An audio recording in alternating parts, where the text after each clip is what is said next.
If I had to choose one favorite dish for myself or for the guests, it would be this: hot maki rolls with cheese hats. These are simple to make, and the best part is they are freezable. So you can make a bunch of them in advance and cook whenever you need it. Let me show you how to make this dish. Here are the ingredients that you will need. Around 5 to 7 dry seaweed nori sheets with 500 grams of sushi rice. The brand doesn't really matter as long as it says sushi rice.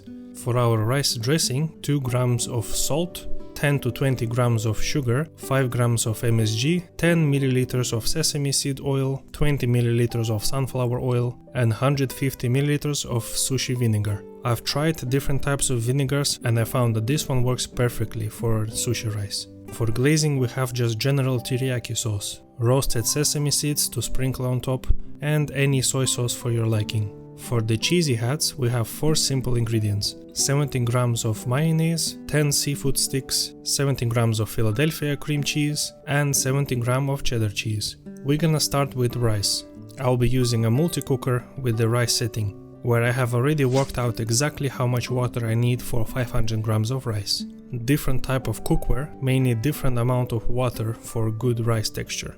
Selecting the rice setting, we're gonna leave it on the side while we prepare our dressing. We need some sort of a container where we can mix together all the ingredients. I suggest to use an empty jar with a lid for faster mixing. Placing this on a scale, resetting to 0, and in no particular order, adding the sushi vinegar, 150 milliliters, resetting scales again and adding 30 milliliters of sunflower oil, then 10 milliliters of sesame oil, then adding our salt, MSG. If you don't have MSG, you can double down on salt, and sugar. I'll be using around 17 grams. After combining all our ingredients, close the lid and mix it all together. This should dissolve in about 1 minute. If you are using a chunkier salt like a rock salt, it may take additional minute or 2. After it's all mixed up, it will look like muddy looking dirty water. But trust me, it will make rice shine. Like literally it will make it shine because of the oil. When rice is ready, transfer it to a mixing bowl so it will be easier to work with. You can use the same pot you boiled the rice in, but I would recommend transferring it so it will be easier to mix and it will cool down faster. It's always a plus to have an extra bowl to wash, right? Now let's take our dressing, mixing it one more time as the layers may have separated while we were waiting for the rice to cook, and just evenly pour it over the rice. Now we need to gently mix the rice to make sure every grain have absorbed the dressing. While rice is hot, the dressing will absorb better into the rice, while oil helps the grains not to stick to each other as much. Plus, as the dressing is room temperature, it will slow down the cooking process. I think so. I'm not a scientist. To help it cool down, we will increase the surface by spreading the rice in the bowl, making some sort of a crater. While rice is cooling down, we can start preparing mixture for our cheese hats. You can add all these ingredients in a food processor if you have one, but I'll be doing this old-fashioned way. I'm going to start by chopping 10 seafood sticks into small pieces. In my example here, I'm going to chop cheese as well. I would say the same size I've done the seafood sticks. Now that we have both of them chopped, I will be using scales again to add 70 grams of mayonnaise and 70 grams of Philadelphia cheese. Then we're going to mix it all together until it's all evenly combined. I will be adding this mixture to a piping bag for easier application.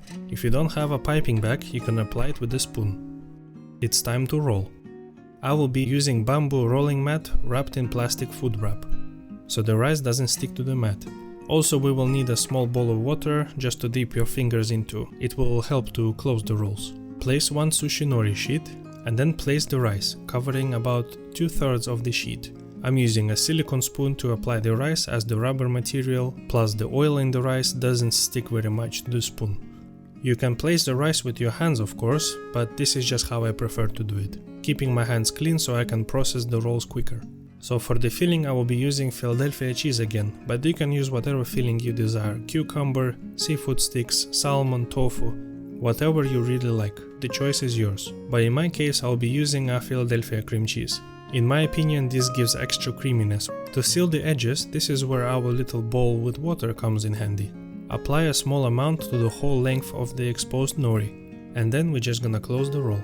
In the process we're gonna just squeeze it a bit while it's still inside the bamboo mat, just to make sure it's properly closed. Some internal filling may come out from the edges, but this is what I'm going to show you the next trick I'm going to use. I cut a small piece of plastic film and I wrap the roll with it, leaving some of it flowing over the cutting board. Using this wrap helps me to push the excessive rice and filling back into the roll, without making my fingers dirty, while still making it nice smooth edge. After corners are done, I'll be using a sharp knife to cut the rolls in 8 segments. The wrap helps to keep the rolls together, even if the knife is not very sharp. I found that it helps to keep the roll steady while cutting. When all pieces are cut, since we left a long side of the wrap over the board, it's quick and easy to remove. It's quick and easy to remove in one piece. And there you have it. Nice and creamy rolls ready to eat as it is. But we're not stopping here. We're making hot rolls. So for this we will need to apply the cheese mixture to all of our rolls we made. It should be enough for all of them. I've managed to make 6 rolls, so that will be 48 pieces. And these are quite filling, so I would recommend about 8 per person. The rest of them, they can be easily frozen for later consumption. After all of them are loaded, let's place it in the oven for about 15 minutes on 200 Celsius or 392 Fahrenheit. After our oven grill treatment, we can now take the teriyaki sauce and gently apply it to the cheese heads. I'll be using a silicone brush, which makes this process so much easier. If you don't have a silicone brush, you can just gently pour the teriyaki sauce on top of them, or you can use a spoon to apply a small amount, as it can easily overpower the raw flavor. When glazing is completed, there is not really need to re-grill them, but you can if you want to. I just prefer them this way as it is. Now we're going to sprinkle some sesame seeds on top for that sesame crunch and flavor. A bit of soy sauce on the side for dipping, and the dish is ready. As I mentioned before, even though they look small, they are quite filling and rich in flavor. For more recipes and food related videos, you can subscribe to the channel, it will be really appreciated. Thanks for watching, and I'll see you next time.